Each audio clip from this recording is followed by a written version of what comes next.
Let's get one thing straight. That $5 coffee you buy every morning? It's probably not the reason you're broke. People love to point fingers at the small luxuries.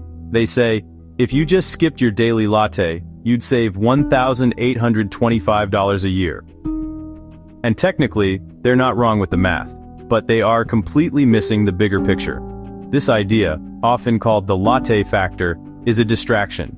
It makes you feel guilty about tiny pleasures, while ignoring the massive financial iceberg straight ahead that are actually sinking your ship. The real issues are almost always bigger, less obvious, and far more impactful than your caffeine habit. Focusing on lattes is like trying to bail out the Titanic with a teacup. It gives you the illusion of control while the real problems go unaddressed. The wealthy don't waste their mental energy scrutinizing every single $5 purchase.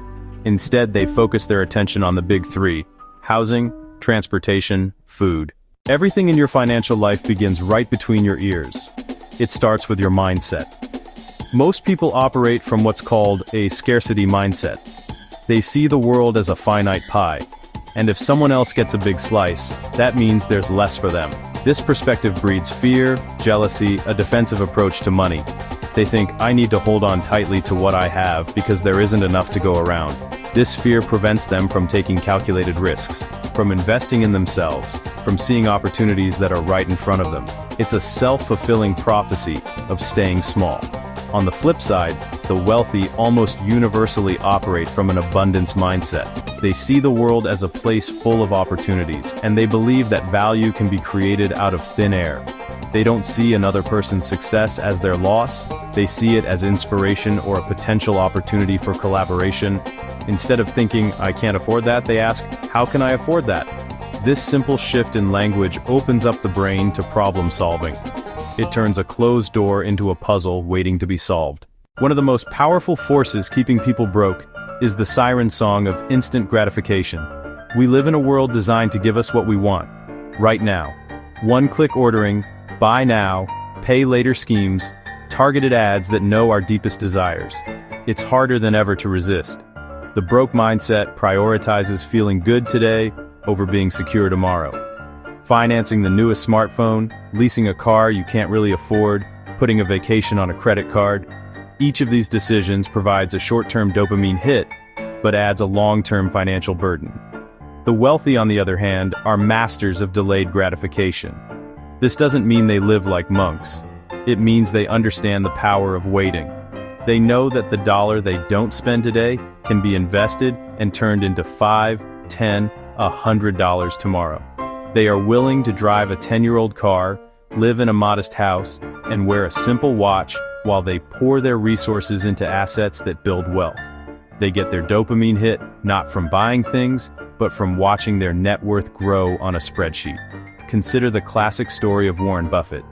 He's one of the richest people on the planet, yet he famously lives in the same house he bought in 1958 for $31,500. He could afford any mansion, any fleet of supercars, any private island, but he chose not to, because he understands that every dollar spent on an extravagant lifestyle is a dollar that isn't working for him, compounding in his investments. His pleasure comes from the process of wealth creation, not from the display of wealth.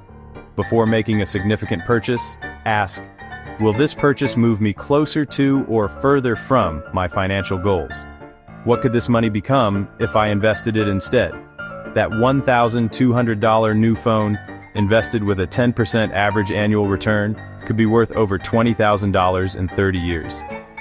Is the phone really worth giving up $20,000? Usually the answer is a resounding no. Most people approach saving with good intentions but a flawed strategy.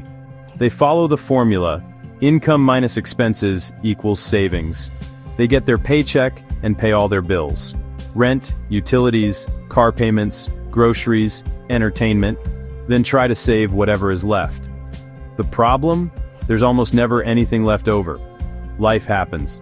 An unexpected repair, a friend's birthday, or a sale that's too good to pass up. Save what's left treats saving as an afterthought, so it rarely happens consistently. The wealthy use a different formula: income minus savings equals expenses. Income, savings, first, expenses. This is the principle of paying yourself first. The moment income arrives, the first bill they pay is to themselves. A predetermined percentage, 10%, 20%, or even more, is automatically transferred to investments and savings. They don't even see it. Person A plans to save what's left. Rent, $1,500. Car payment, $400. Other spending, $1,500 on food, bills, and fun. They have $600 left. A dental bill and a weekend trip leave only $100 to save. It's a constant struggle. Person B pays themselves first. $600 transferred to investments. Now they live on $3,400. The beauty is automation. You decide once, remove willpower, and your accounts grow steadily in the background. Debt is one of the biggest roadblocks on the path to financial freedom, but not all debt is created equal. The habit that keeps people broke is an addiction to bad debt. Consumer debt for things that depreciate. Credit card debt for clothes and dinners. Personal loans for vacations. Financing for fancy cars. Bad debt is like a financial ball and chain.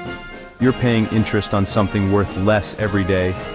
You pay a premium to have it now, actively making yourself poorer. The wealthy understand how to use good debt as a tool. Good debt buys assets that appreciate or generate income. You borrow to buy a rental. Rent covers mortgage and expenses, and you keep the profit while the property appreciates. It's leverage. Also, business loans to expand a profitable company. Student loans for a high-return degree. A broke mindset sees a $10,000 limit as $10,000 to spend. Electronics, furniture, trips, then years of high interest. That $10,000 can become $15,000 or $20,000 in repayments. A wealthy mindset sees leverage. Use it toward a business or income property, turning borrowed money into a cash-generating machine. Aggressively avoid and pay down bad debt while learning to use good debt. Once free of bad debt, ask, how can I use other people's money to buy assets that will pay me for the rest of my life? This shift from consumer to investor is fundamental. Here's a hard truth. You will never get rich by just saving money in a bank account. It's mathematically impossible. With inflation eating away every year, a dollar saved is a dollar losing purchasing power. Broke minds treat saving as the end goal, earning a measly 0.5%. Running hard just to fall behind. The rich know saving is step one. The real goal is investing, putting money to work so it grows on its own.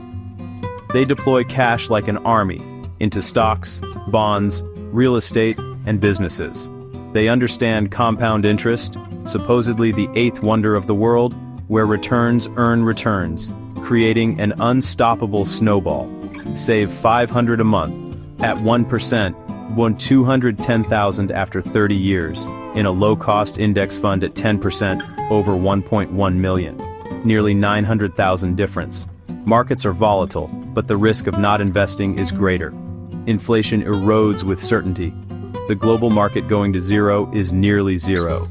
Start small, invest consistently, dollar cost averaging, and think long-term. You don't need to be an expert to begin with a simple index fund.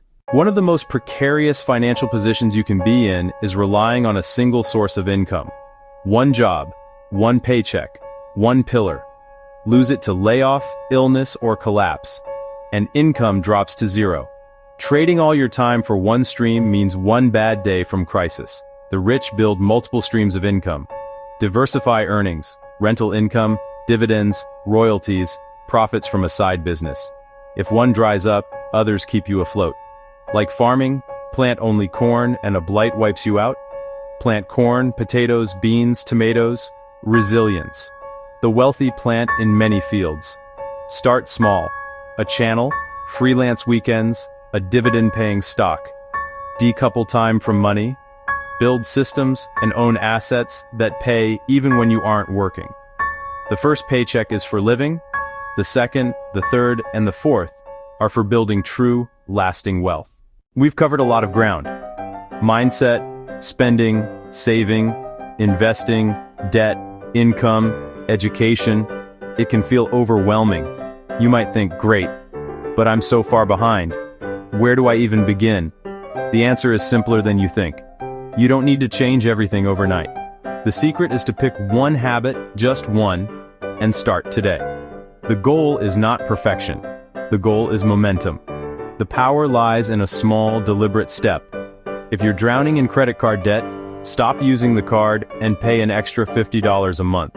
If you've never invested, open a Roth IRA and set an automatic transfer of $25 a week into a simple index fund. If you rely on one paycheck, spend 1 hour this weekend brainstorming 3 side hustles. Don't chase 6 figures tomorrow. Make your first dollar outside the day job. Your journey is the same as a mountain climb, one step at a time. That first automated transfer is a declaration.